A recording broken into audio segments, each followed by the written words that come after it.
books that are more different from each other. There's absolutely something here for everyone.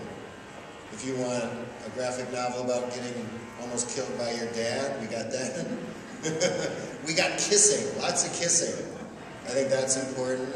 We have social activism. Some of you have some questions.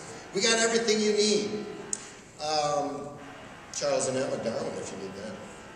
But we're going to start with Laini Taylor, who's going to show us a little something. In fact, I think she might show us a little artwork by her husband, Jim DiBartolo, who we should give a round of applause to. That's Jim over there. He's managing the Muppet. And Laini, so come on up and show us what you got here.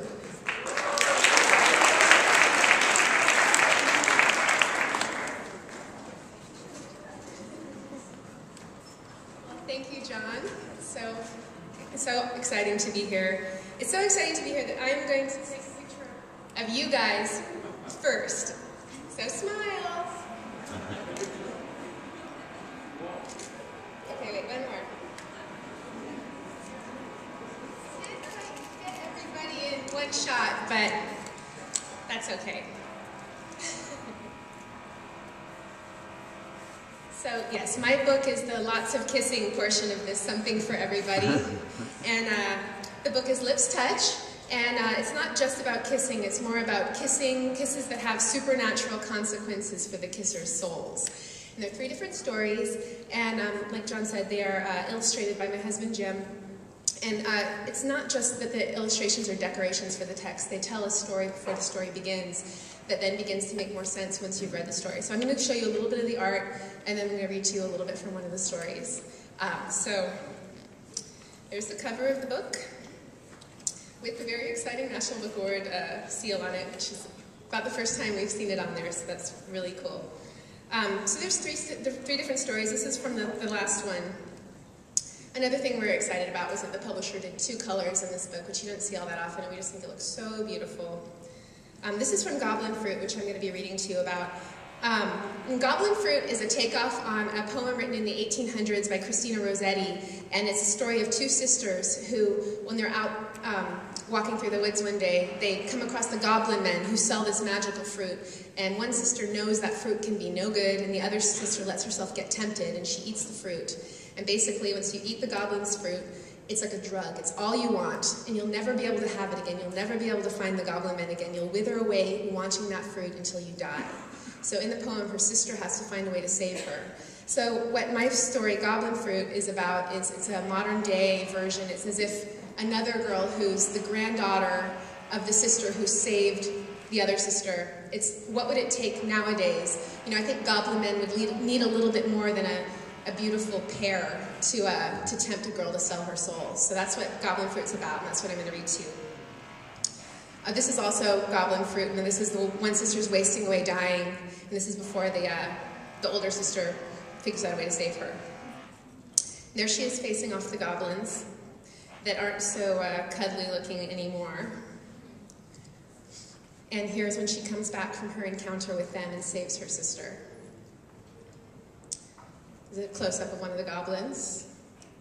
This is from the 3rd story, Hatchling, which is totally unrelated. It's much more of an original fairy tale. And this is from the middle story, Spicy Little Curses, which is set in India in 1918, right at the end of World War I. Oh, so we're back to the beginning. Okay, so now I'm going to do a little reading from Goblin Fruit. So this is the grandmother of the main character, Kizzy, who's talking. And she's the one who years ago, back in the old country, had saved her sister. And she's trying to warn her granddaughter now, always trying to tell her about the goblin men. But Kizzy, you know, she's a modern teenager. She doesn't really believe it, and she doesn't really care. So the grandmother says, "The goblins can't just take your soul, sunshine," she had said in her thick accent. "You have to give it. It's an old agreement between God and Old Scratch. Older than eggs. A soul that's taken unwilling spoils like milk, and then it's no good to anyone, not even Old Scratch. That's why he grows his evil orchards. Because once you've tasted his fruit, you'll give anything to taste it again, and there's only one thing he wants." May Rennie, the sister, had been ready to give up that one thing, but instead her sister had braved the goblins and come home bruised and bleeding, with the pulp of that evil fruit still sticky on her skin. And Mireni, wasted and white, had clung to her and wept.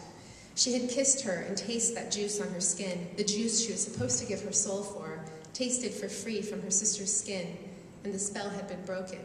Mireni had lived. Kizzy had never met her. Mireni had stayed behind in the old country, but her grandmother said she looked like her. There was a single sepia photograph of a girl in a doorway, full-lipped, with eyes that seemed to sparkle with secrets. Kizzy had always been fascinated with her. Truth be told, she had always identified more... Sorry, I lost my place. Truth be told, she'd always identified more with that wild girl who almost sold her soul for the taste of figs than with her grandmother, who kept her lips tight shut and never hungered for forbidden things. But though she stared at that photo and even saw the shape of her own eyes and lips mirrored back at her, Kizzy just couldn't see herself in that long-ago girl, ripe and thrilling and flush with a weird species of beauty that the young have no vocabulary for. Kizzy was so busy wishing she was Sarah Ferris or Jenny Glass that she could scarcely see herself at all, and she was certainly blind to her own weird beauty. Her heavy, spell-casting eyes, too wide mouth, wild hair, and hips that would be wild too if they learned how. No one else in town looked anything like her. And if she lived to womanhood, she was the one artists would want to draw, not the Sarahs and Jennies. She was the one who would someday know a dozen ways to wear a silk scarf, how to read the sky for rain and coax feral animals near, how to purr throaty love songs in Portuguese and Basque, how to lay a vampire to rest, how to light a cigar, how to light a man's imagination on fire. If she lived to womanhood. If she remembered her grandmother's stories and believed them, and if none of the host of other things befell her that are always out there on the fringes of worry, like drunk drivers or lightning or zombies or a million other things. But Kizzy was ripe for goblins, and if anything got her, it would probably be them.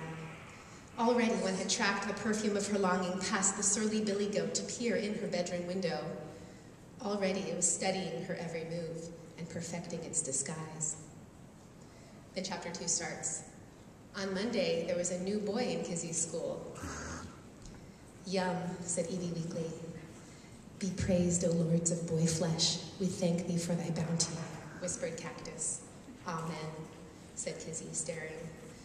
So that new boy is Jack Husk, and whether or not he is a boy or a goblin, you have to read the book to find out. So that's Goblin Fruit, and I told you a little bit about the other stories, and showed you some art. So that's the book that I have to show you, and I'm just so excited to be here with the other nominees, and thank you to the National Book Foundation and the New York Public Library for having us, and thank you guys for coming and for reading the books.